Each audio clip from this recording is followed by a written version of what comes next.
देखा, उसने भी इशारा किया कि ये लगता है ये ऊपर से गोली चल रही है। और पीपल की छांव में जाकर के देखा तो उसे लगा कि कोई मूर्ति जैसे कोई व्यक्ति पीपल की छांव में है। उसने फायर का आदेश दिया।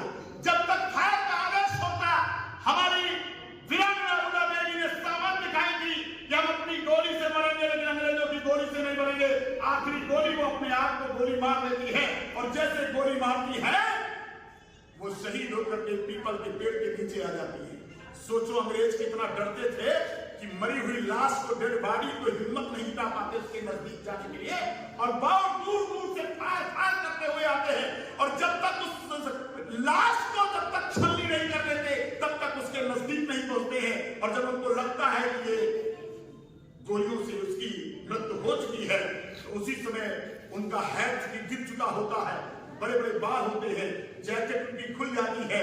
उनकी पोशाक को देख करके वालिस उसी समय जो है सैल्यूट मारता है और कहता है, धन्य है ये धरती जिसमें एक से वीर वीरांगनाएं। अगर मुझे मालूम होता कि ये गोली चलाने वाली कोई पुरुष नहीं कोई महिला है, मैं 100 बार मर जाता, लेकिन इस महिला पर गोली नहीं चलाता। और जानते हो उस समय भी एक साजिश हुई कि भारत के किसी अखबार में वीरांगना उदा देवी का नाम नहीं लिखा गया। वो तो रसेल एक ऐसे ब्रिटेन के पत्रकार थे जिन्होंने टाइम्स यानी ब्रिटेन के पत्रकार यानी ब्रिटेन की किताब में जो ब्रिटेन में अखबार छपता था उसमें जाकर के उनकी फोटो छापी और पूरा वृत्तांत लिखा गया। और तब जब के भारत के इतिहास को पता चला कि एक वीरांगना इसने 36 अंग्रेजों को मारा गया। और तब से हम लोग 1995 में मुझे भी जानकारी हुई, उसके पहले मैं भी नहीं जानता था। 1995 के बाद में लगातार वीरांगना उदा देवी का बलिदान दिवस मनाता हूं। कभी अपने क्षेत्र में मनाता हूं कि राहुल साहब बैठे हुए हैं, इसी आपके हॉस्टल के सामने वीरांगना उदा देवी का बलिदान दिवस मनाया गया था। लेकिन हमारे मनाने से नहीं होगा, इसको आपको मनाना पड़ेगा। आपको अपने बलबूते चलना होगा। आपको हम गाड़ी देने, आपको पैसा देने, लाई हुई भीड़ से अगर मनाएंगे तो परंपरागत नहीं होगा। इसको परंपरा की तरह मनाइए।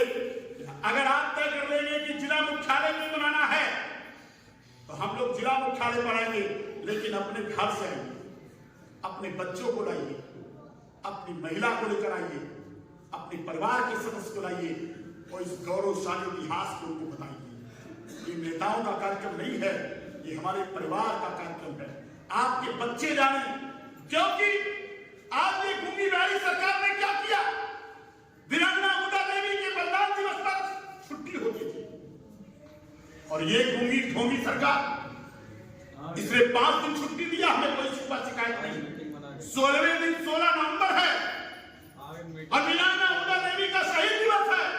इसके पहले जो सरकार थी उस पर छुट्टी घोषित होती है। इस सरकार को पता चल गया कि ये लोग ऐसे निकम्मे लोग हैं कि अगर इनकी छुट्टी कैंसिल कर देंगे तो कोई फर्क नहीं पड़ता।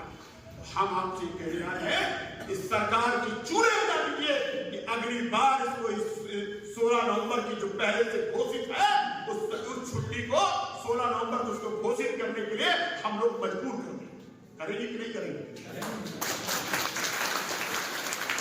एक हफ्ता पहले हमने जनपद के सारे मुख्यालय पर कहा कि आप सब लोग अपने अपने जिले में मनाइए।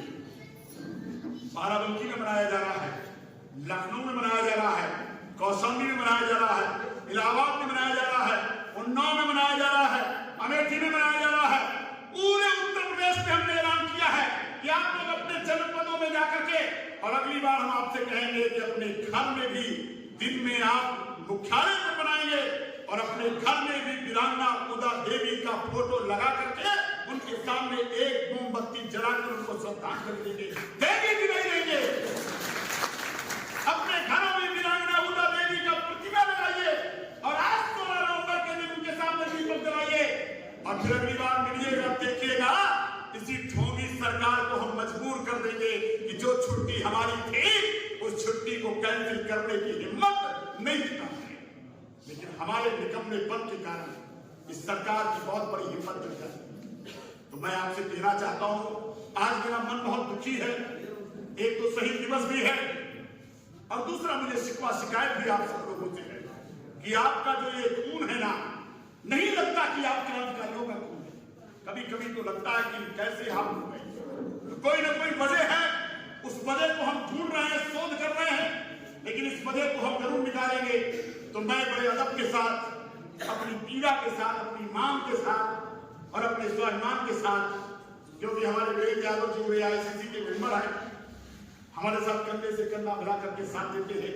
भाई विचित चौधरी है, योगेश सर है, ये सारे साथी हमारे जो के पी राहुल जी हैं, जिनसे हम लोग सीखते हैं। सोना रावत जी को मंच पर देखकर मैं बहुत प्रफुल्लित हुआ। मैं 22 साल 20 साल का था तो इन महापुरुषों ने मैं इनको महामानव कहूंगा। ये चाहे सोना रावत के पतिदेव भड़के जी रहे हों और चाहे हमारे राम प्रसाद पहुंचे रहे हों। मैं बहुत छोटा था, मैं पढ़ता था, तब राम प्रसाद जैसे लोगों ने कहा कि सुशील बासी आपको बढ़ करके इस समाज की लड़ाई लड़नी चाहिए। और इन महामानवों की वजह से हमने अपनी पढ़ाई लिखाई नौकरी सब छोड़ करके इस समाज के लिए चल पड़ा। और मुझे खुशी है कि आज सूचना पा करके ये लोग यहाँ पर आए तो मेरा मन बड़ा खुशियों से भरा। सीएम रावत जी बैठे हैं, ये स्टेशन मास्टर रहे हैं, हम लोग इनके घरों में जाकर आपकी आवाज को, ठीक है मुझे सदन में आवाज उठाने का मौका नहीं मिल रहा है, लेकिन एक वचन आपको दे रहा हूं, सदन में पहुंचता तो सदन हिलाकर रखता, और अगर सदन नहीं पहुंचाया है तो रायबरेली की सड़कों को हिलाकर रखूंगा, ये मैं आपको विश्वास करता हूं। ठीक है मेरे पास कलम नहीं है, लेकिन अन्याय नहीं बर्दाश्त करूंगा। सोनकर जी पर 502 का मुकदमा लिख गया। मैं सबसे पहले जिला मुख्यालय पर आया और लोगों से पहले कहा कि अगर हमारे चेयरमैन को तुमने छूने की कोशिश की तो ईंट से ईंट बजा दूंगा। और इंस्पेक्टर से भी मैंने कहा सही विवेचना करने का काम करूंगा। इसलिए मैं आपसे कहना चाहता हूं, ये लड़ाई हमारी आपकी नहीं है, समाज की है। आइए सब लोग मिलकर के अपने स्वार्थ को छोड़िए, लालच को छोड़िए और अपने लिए नहीं, आने वाली पीढ़ी के लिए लड़िए। और ये लड़ाई अगर आप लोग सब लोग मिलकर लड़ोगे तो रायबरेली में अन्याय बंद हो जाएगा, ये मैं आपको विश्वास दिलाना चाहता हूं। इन्हीं शब्दों के साथ परम आदरणीय सतपाल मुखर्जी को मैं, क्योंकि इनको लखनऊ साहिब जाना है, मीटिंग चलती रहेगी, आप सबका मैं संबोधन सुनूंगा और सबसे आखिरी तक जो बोलेगा तब तक मैं मंच पर बैठा रहूंगा। आज मेरा पूरा छुट्टी का दिन है, मेरा कोई पर्व नहीं है, कोई त्योहार नहीं है कि हमको जल्दी भागना है, कुछ खरीदना है, कुछ करना है। एकदम फुर्सत में आया हूं तो एकदम आखिरी तक रहूंगा। मैं एक एक आदमी को सुनकर जाऊंगा, आप जो भी सलाह देंगे, जो भी निर्देश देंगे, लेकिन एक कदम समाज के लिए चलिए, एक कदम वीरांगना उदा देवी के चलिए। नहीं आने वाली जो कौमें हैं तुम्हें जिंदा इंसान नहीं मुर्दों की औलाद कहेंगे, ये मैं आपसे कहने आया हूं। इन्हीं शब्दों के साथ परम आदरणीय सतपाल मुखर्जी चेयरमैन साहब, आइए हम सबको संबोधित करिए और कंधे से कंधा मिला करके दिशा निर्देश देने का काम करिए।